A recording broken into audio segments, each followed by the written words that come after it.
La organización del Royal International Air Tattoo, RIAT, anunció que la Fuerza Aérea Argentina, FAA, confirmó la participación de su avión de transporte T-99, Islas Malvinas, en la exhibición estática del show de este año. Otra atracción estrella para algunos entusiastas de la aviación en RIAT 2023 será la asistencia de la Fuerza Aérea Argentina. Traerán su avión de transporte Boeing 737-700 para una exhibición estática, y esperamos darles la bienvenida de nuevo al Air Tattoo, informa la página oficial de RIAT 2023. El Boeing 737-76N, matrícula T-99 y bautizado Islas Malvinas, se incorporó a la Primera Brigada Aérea, Grupo 1 de Transporte, en abril de 2021, y normalmente realiza vuelos de transporte logístico de la Fuerza Aérea Argentina o bien operaciones puntuales de ley.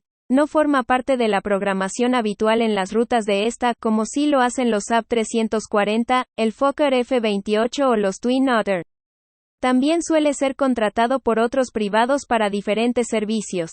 Cuenta con 141 asientos en clase única y fue entregado a su primer operador, Ethiopian Airlines, en marzo de 2004. Se trata de la primera participación de una aeronave de la FAA en este emblemático show aéreo británico luego de la Guerra de Malvinas, lo que podría ser interpretado como un gesto de acercamiento con Londres. Pero, curiosamente, o no, el avión que la FAA enviará al Reino Unido es el Islas Malvinas, lo cual es toda una declaración en sí misma.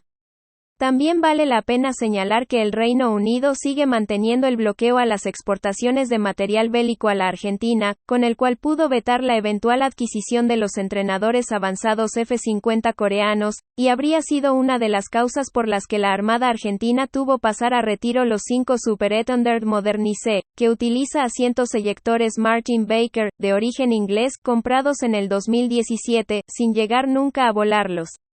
El tiempo dirá si la inversión que hace la FAA en desplegar el T-99 al Reino Unido cosecha algún resultado positivo de cara al futuro.